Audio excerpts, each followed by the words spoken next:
Iván Jagroski. Así es, Víctor Hugo, vamos a hablar de una de las noticias del día, uno de los datos del día, que fue que por su carácter de funcionarios públicos, los funcionarios, valga la redundancia, del gabinete presidencial tuvieron que presentar sus declaraciones juradas. Acá está la primera discusión gracias al colega Arili Jalad de Nuestras Voces. ¿Cuál es la discusión? El patrimonio del presidente Macri.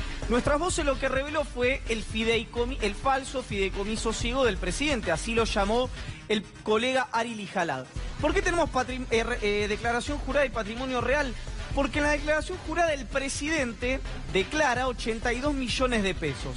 Ahora, en el fideicomiso ciego que reveló y está el documento de Nuestras Voces, hay 44 millones de pesos más, cuyos beneficiarios son los hijos del presidente, a razón de que él es el propio beneficiario de ese fideicomiso ciego. ¿Por qué aclaramos esto? ¿Por qué aclaramos que es Macri el propio beneficiario de su fideicomiso?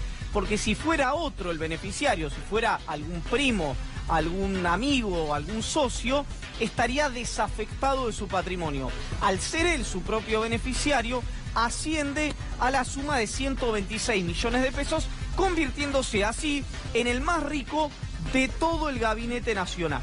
Este es el caso del presidente. Ahora vamos a ir punto por punto con el resto de los funcionarios. El gabinete de los 700 millones decidió titularlo La Producción en función de que si uno suma casi la totalidad de los ministros y secretarios de Estado, fundamentalmente los ministros, la suma asciende a ese número, casi 700 millones.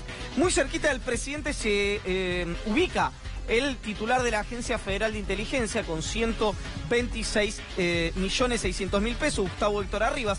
Juan José Aranguren, 104 millones de pesos, casi 97 millones para el ministro de Hacienda, Nicolás Dujovne, Mario Eduardo Quintana y Gustavo Lopetegui, los dos vicejefes de gabinete, con 65 prácticamente y 41 millones de pesos. Esto estamos hablando del patrimonio en las declaraciones juradas. Uno lo naturaliza realmente porque son documentos públicos, pero las sumas son muy cuantiosas. Uno podría decir que muy lejos del resto de la clase política. Y algunos de estos patrimonios crecieron arriba del 200% holgadamente en pesos, en pesos. Vamos a continuar, por favor, con estas placas porque acá lo que vemos, vinculado a una nota de Sebastián Inurrieta, son los millones, también en base a la declaración jurada, de los ministros en el exterior. 88 millones para Juan José Aranguren, casi 80 para Nicolás Dujovne, que computa prácticamente el 80% de su patrimonio en activos en el exterior. El titular del Banco Central, Federico Adolfo Sturzenegger, con 13 millones de pesos. Y Mario Eduardo Quintana, con 6 millones y medio de pesos de dinero en el exterior, con diferentes conformaciones, activos, sociedades, acciones en las mismas, etc. Continuamos con el resto de los funcionarios que tienen activos en el exterior. El caso de Gustavo Lopetegui con 42 millones de pesos, 17 para Francisco Cabrera y 4.3 millones de pesos para el ministro de Agroindustria, Ricardo Burjaile. Un dato interesante, Iván, es si estos dineros aparecen así blanqueados después del blanqueo que el gobierno permitió. Porque si fuese así, estaríamos en condiciones de pensar que fue un blanqueo deliberado para permitir que ellos pudieran declarar estos dineros, aunque los mantienen afuera. También quiero decir que una cosa es alguien de la civilidad, alguien que no tiene ninguna relación con un gobierno, que tiene su dinero afuera. Después veremos cuáles son los motivos, cómo se ha comportado con los intereses, con los impuestos, quiero decir, etcétera.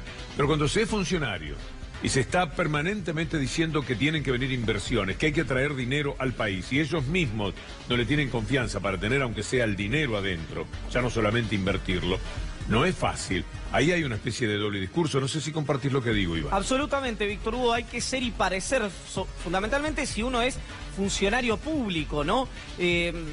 Además, sobre todo el eje, la discusión o la arquitectura discursiva en materia económica del Gabinete Nacional son las inversiones. No es a lo mejor lineal que si Aranguren o Dujovne tienen los activos en el exterior, los empresarios no van a confiar en la Argentina porque vemos que en carácter especulativo, no productivo, han venido muchas inversiones, porque es una capitalización de los propios empresarios. Ahora, la verdad es que parece hasta de mal gusto, Víctor Hugo, que tantos funcionarios del gabinete tengan tan alto porcentaje de su patrimonio en el exterior. Es algo que naturalizamos por, de alguna manera, la generación del discurso que hicieron algunos medios amigos del gobierno, pero a mí me parece personalmente que no debería ser natural que los funcionarios públicos tengan su dinero en el exterior.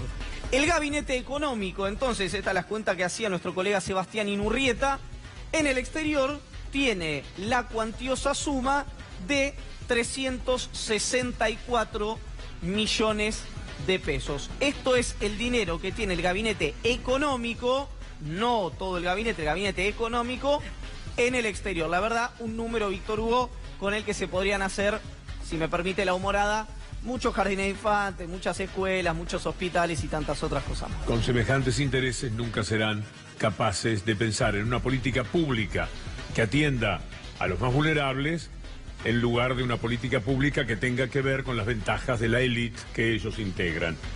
Y en consecuencia tenemos ahí una respuesta sobre el tipo de modelo económico que se tiene hoy día en la Argentina. Pero hay grandes defensores, hay gente que ha conseguido